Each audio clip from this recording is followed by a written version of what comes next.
Hello, and a warm welcome to Living the Dream French Riviera, the podcast where we explore women's professional journeys while relocating to the south of France. I'm your host, Cécile Connet.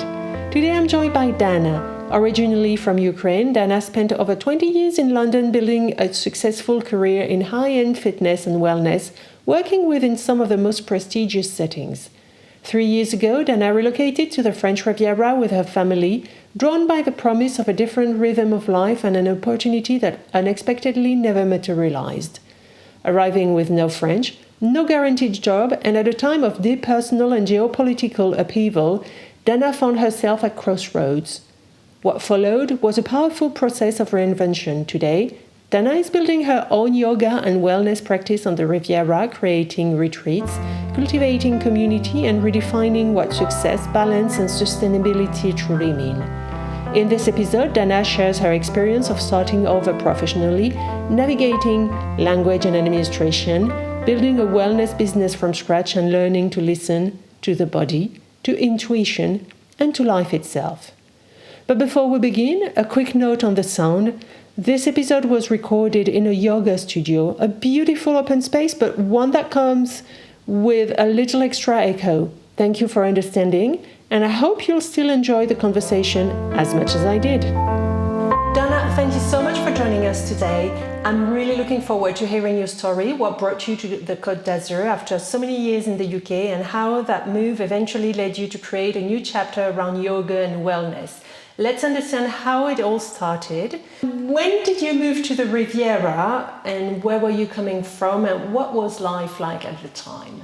Well, thank you so much, Cécile, for having me. We moved here with the family 3 years ago, so this is 4th year. We moved from London, where I spent 22 years successfully building my life, my career, and was quite happy.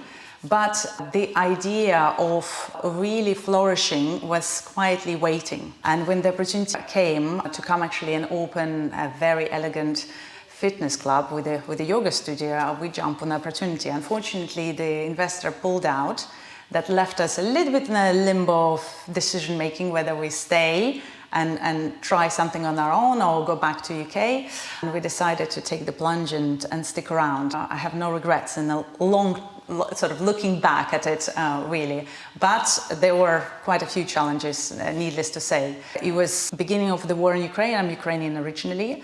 I had to move the whole family to UK, and we already knew that France was in plans, but my French was zero at that point. I said to my family, you can come with us to France, but chances are I don't even know if we're going to make it happen, really. In UK, I had contacts, so I did that, and they were happily settled in Côte. But once we moved here, instead of focusing on myself, I was also organizing their life and of my nephew and everything. So that took 6 months, and I found myself quite sort of disconnected from the place, even though the beauty of Riviera really took me straight away. So it's not until I actually had a car accident, that really awakened something in me. I was lucky, nothing terrible happened. However, it was really close call. One of those moments, I actually, as I said, had awakening moment where I realized life is very short, fleeting thing, and we have to take every chance we have to build our dream as we want. And so from that moment on, to be honest with you, it was a different type of awakening, I would say. Like in terms of really striving to create something real and meaningful, particularly through human connections.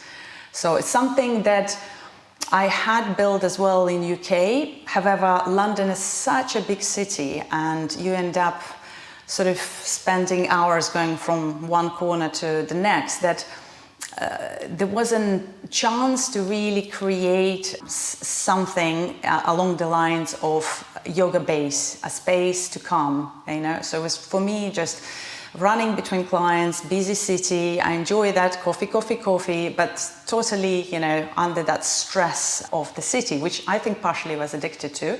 When you arrive to 40 plus, I think your sort of vision of life changes dramatically. And I was seeking something else, and I didn't know quite what it was until I landed here, and I just looked around at the mountains and the sea, and I said, wow, this must be the place. And I do feel it with every cell of my body, honestly, that it's the right place. And it's not that it's just jumping with opportunities. I think in life you have to work for it, regardless where you are, but you have to be inspired by a place. And I am utterly inspired. And I think having those elements around, they nourish me deeply. And I want to go out and do it. I want to go and meet people. I want to share what I know. I want to learn more. So it becomes this really organic process of really movement and creation, which I really enjoy. Did you know the area before you moved here? Had you been here before?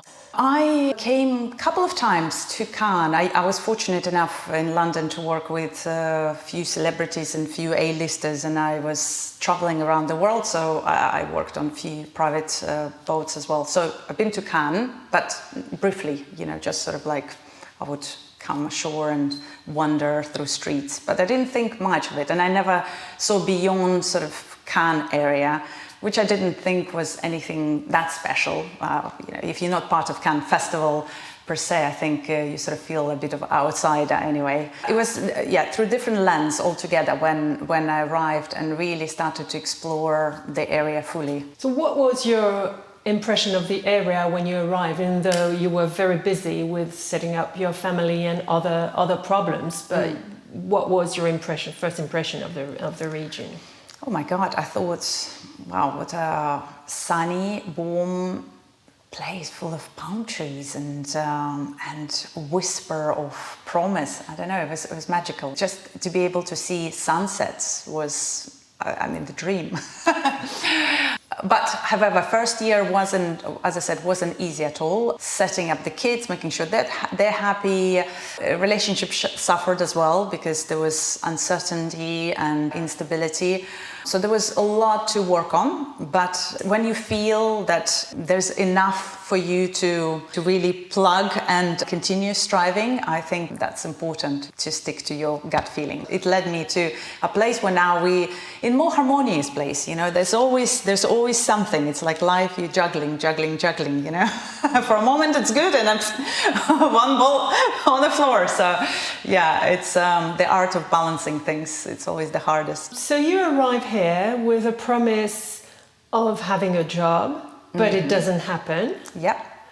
How do you get up from there? It was a slap in a way, but I think, again, in life it happens. You cannot just think that things will be given to you on a golden platter, and in business those things happen. So having worked for over 20 years in the industry with some serious people and seeing as well the dynamic of sometimes of promises and not keeping those promises, it's part of it. I knew we could also rely on our resources. It was a time to really either come back to the old, the known, but there was no sense of adventure. From my heart, I'm an adventurer. Or really create something new. And I really wanted to create something new. In London, I was working for sort of ground institution, like one of the best fitness clubs in the country, in the world probably, KX Live. It had all those sort of A-listers coming through the door, so there was no effort in a way on my behalf to really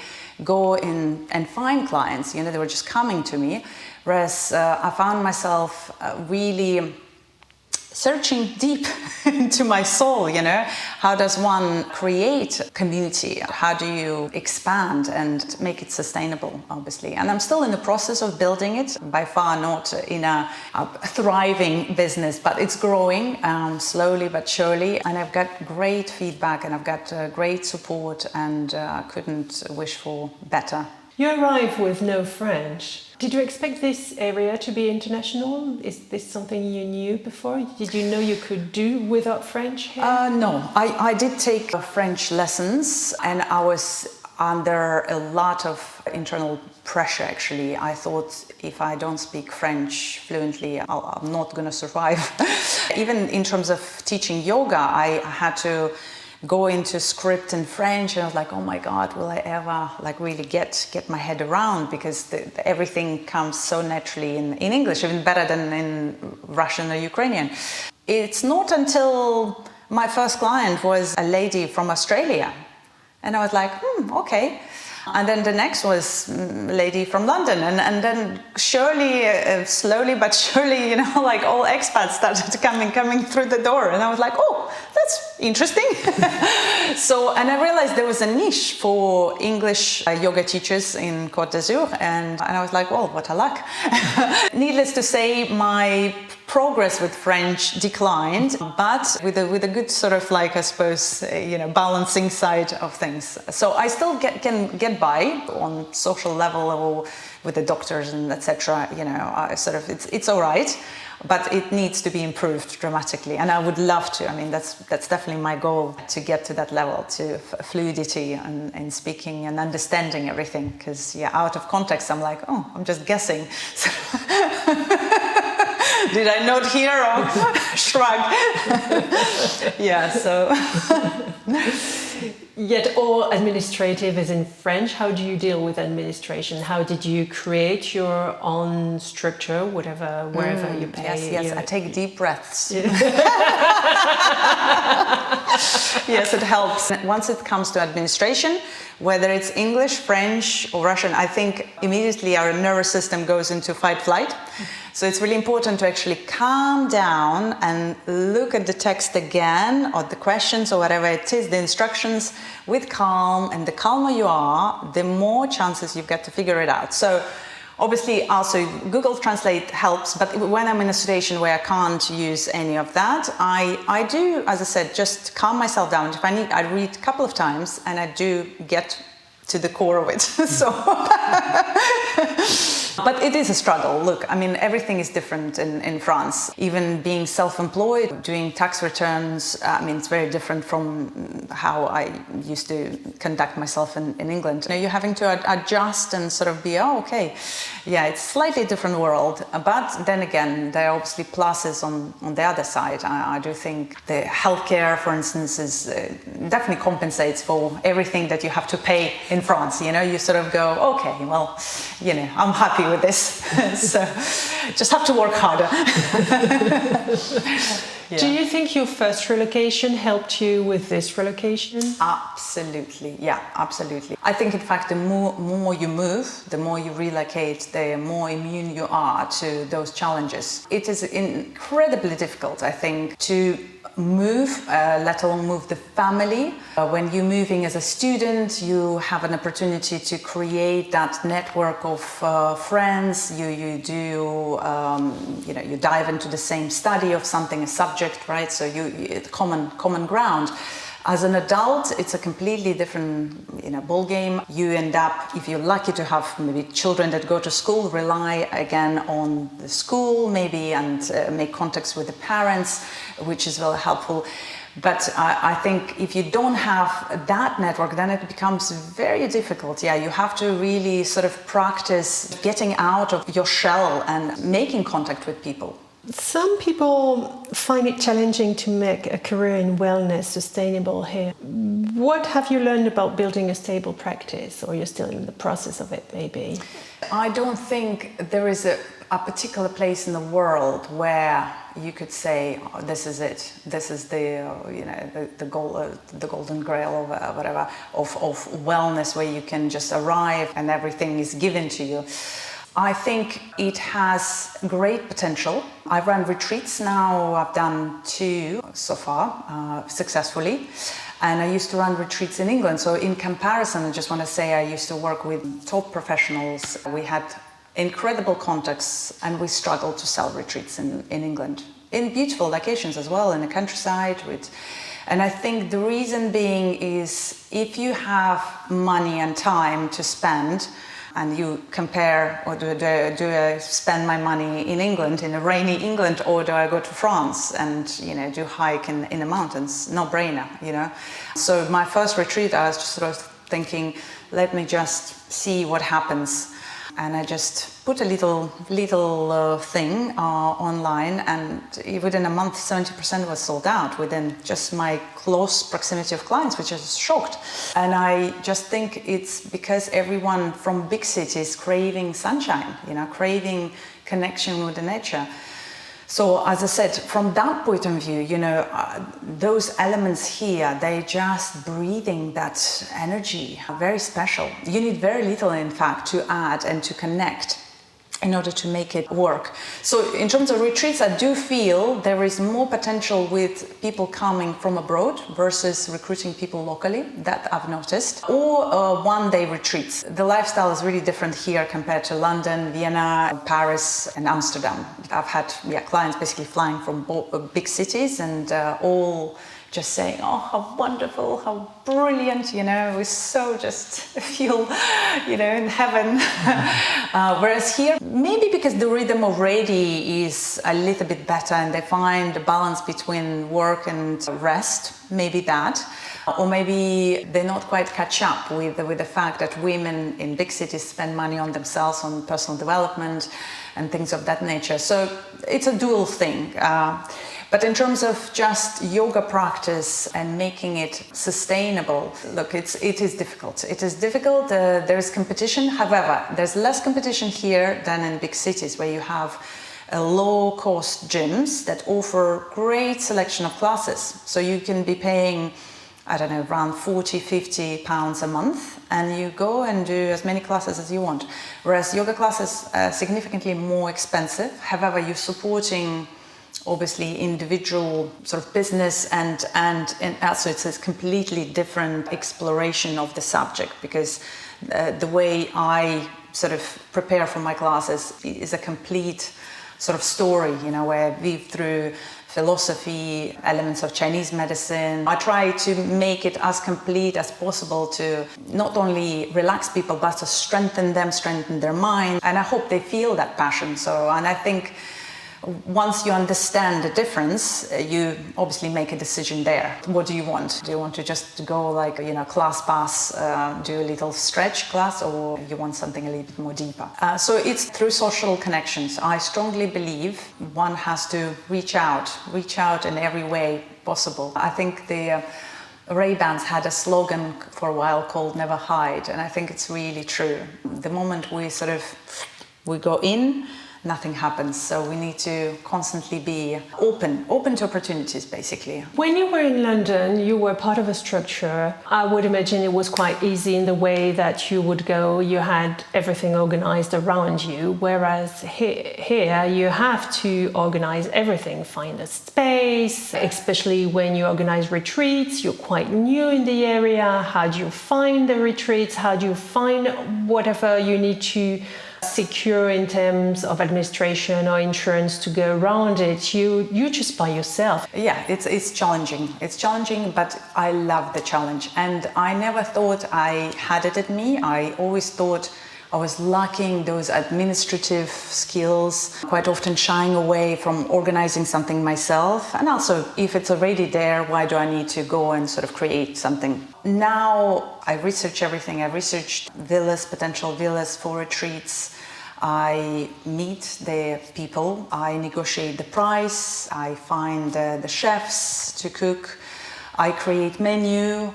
I create social media footage, I explore hikes. So there's a lot of background work, absolutely. But the end result, when everything comes together, it's the most beautiful thing. And the fact is, I think in the past, yes, I was given relative freedom to obviously create something, but still I had to comply with certain things, whereas now I don't have to answer to anyone. I'm my own creator. If I like the idea, I'll just go ahead and do it. It's the most free I've ever felt in a long, long time, and I just get a kick out of it. So far, let's see, I hope the passion will stay. Does it help that you were in such a high-end setting in London? Does it help to reach some international clientele? You described you had clientele from Amsterdam, from Vienna, from all sorts of European cities. Does it help that they know where you were in London before? Yes. I'll say that Everything I have worked on and achieved, relatively speaking, is through, of course, help of other people. And I strongly believe we can't create anything on our own. Unfortunately, you will be limited. I'm very grateful to, of course, my previous job for making all the contacts, but also for confidence it gave me, for psychology I learned from working with all sorts of people from different backgrounds, from different levels. It makes me comfortable speaking to anyone, really. I love working with people. It's something that's just second nature to me. And I think I understand as well that international sort of clientele, well, if I may brag, I read people from that point of view. So it is a forte, to have that background for sure. Also from personal point of view, mostly I work with women, although I work also with a couple of men.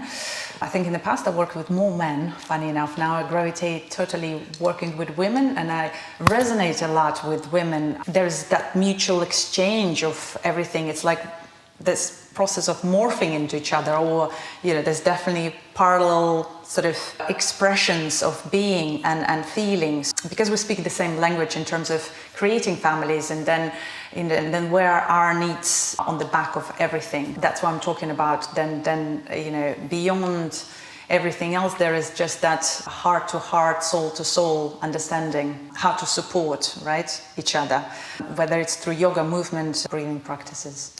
What do your students or clients have taught you? I teach, and I feel I'm a student of every class that I teach. For sure, it's such a dual process every time. Obviously, I am a vessel of the knowledge that I accumulate, and I share it with others. But it's through that connection with each individual that there's more opening happening, where I'm being led by my students in a way. I understand, okay, where I need to explore more, what resonates with them, and how it all feeds back to me. It's constant give and take, sort of. It's a beautiful process, yeah. So it's unstoppable process, as I said, on a daily basis, and that's wonderful.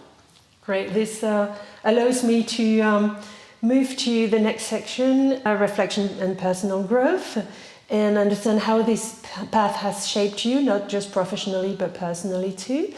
Looking back, what would you do differently? I think the mind tends to go into regret. How would I modify or did something differently? But in truth, I do think that everything that happened led me to the moment where I am now. So I look at all experiences, good, bad and ugly, as those stepping stones. So in fact, I wouldn't change anything. Well, if I could, obviously, I think that I was hoping to feel that internal openness and to start living my dream much sooner. However, there were obviously other things in my life that I had to take care of, so it wouldn't be possible. Divine timing is always there. Life is the most beautiful tapestry when you look at it from large scope. And we're all moving at different rate. We all have different paths and different goals. And it's just important to respect each other where we are, meet each other exactly where we are without trying to compare and push each other, just letting each other be, but supporting in a way. What's the most valuable lesson you've learned from the experience? Moving to countries, changing careers, reinventing yourself? The most valuable lesson I learned is that it doesn't matter where you are geographically, and who knows if this is going to be the space, the place for ever, sort of happily ever after. I am convinced that we're always surrounded by people that we need, as in terms of everything we need to know is around us, okay? All we need to do is just be open to that information. It's like reading science, it's a bit of an alchemist, moment, but really, truthfully, I do think it's not by accident. A person could be just sitting right next to you, I don't know, or on a bus stop or in a cafe. They might have an answer for you. If you have a little chat with them, there might be a little just moment which will sparkle something. So it could be with a stranger, it could be with people in your close proximity, but I strongly believe, and I'm trying to teach my kids that, and if I can give them that, the confidence that they will be okay, no matter where they are, even if the parents are not around, having that trust, that the world is actually not an awful place as much as they're trying to portray it. Anything you'd wish you'd known before? Yeah, I wish I had known that it is okay to be not okay. And to be vulnerable and not to be afraid when you want to be or to feel guilty or any of that. I wish I had known that experiencing anything negative is also okay. It's part of life, part of our expression. And when we're willing to share, magical things happen. Was there a moment when you thought, yes, I've made it, or you're not there right yet? Well, I think it's all relative, right?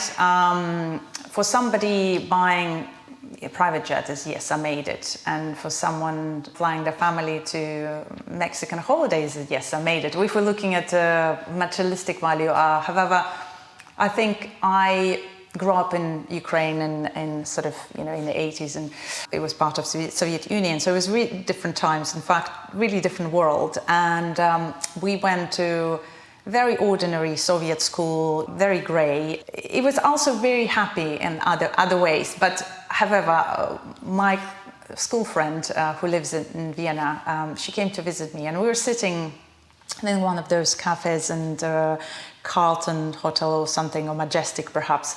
And we were just sitting and enjoying a cup of coffee. And she said, Dana, have you realized, we looked around, it's like we made it, and we made it. We came from in the middle of nowhere. And as she said that, there was this sign, Paradiso. And I had goosebumps, and I was like, my God, Sveta, look, we're in paradise. So it's moments like that. To be honest, it's a small little things. And sometimes I look at my kids and I'm like, oh my God, those are my kids. Wow. And I feel the luckiest person alive. And in those moments, I really deeply feel alive and grateful to being alive. And I think those moments are much more important in terms of I made it, And more is to come. I'm sure. Has life in the south of France influenced your approach to teaching or to life in general? I embrace more the healthy rhythm. I'm still in the process. It's important to mention I also was an athlete, professional athlete for Ukrainian team in track and field. So my training for over 10 years was very hard, and one gets conditioned to that hardship. It's deeply embedded in my nervous system. It took me years and years and years, and for a while in London was addicted, as I mentioned, to that nervous energy of that buzz, just early mornings, go from client to client, sort of, I can do it all, superwoman sort of effect, until you realize you're not. I'm really embracing that cyclical energy of the nature in my work, in my reflections, in my work with clients. And I feel even though there is that, again, being self-employed, you always want to say yes to work. You want to take more. But then you have to realize if you take more work, you're obviously giving up your free time, maybe free time to relax, maybe free time to be with your kids. So again, it's keeping that balance. What I'm now navigating through is really respecting that balance in my personal life, but also highlighting it for other people. Even in wellness, we can go really quickly off the charts, into over-exercising, being obsessed with eating too healthy food, and generally, so it's there are traps along every path. Would you say that your training as an athlete has given you this strength to never give up? Oh yeah, for sure. I am definitely... And this is what helped you to get off the ground when you arrived here and you had no job in the end when you thought you had one? Yeah, no, completely. Yeah, I just thought, well, I know how it's done, so I can rely on that work ethics. Yeah, I think work never really scared me, which I am deeply grateful to that period of my life. I must say. Perhaps, yes, everything is discipline. Then you can find freedom. I haven't met that many people who have had the chance to represent their country, though I know quite a few yoga teachers. How do you go from being an exceptional, high-achieving person to somebody more grounded and more normal, if you see what I mean? Well, I think, as I said, through life reflections and asking yourself what's more important. Pandemic hit and we all were asking that question, what do I want in life? And then everyone realized you need one pair of trousers at the end of the day. And as long as your clothes one's healthy and good, all good. So I think it really created a different outlook in life as to what I'm striving for. And I'm striving for that relative freedom to certainly enjoy traveling, be able to pay the Beauvillard stage for my kids that they adore. Other than that, I do think we fantasize about having, personal chef perhaps and somebody cleaning our house. But then also, then you're missing out on other things. So I think having that, again, relative balance, when you do your windows, it's a form of meditation. So I highly recommend. It's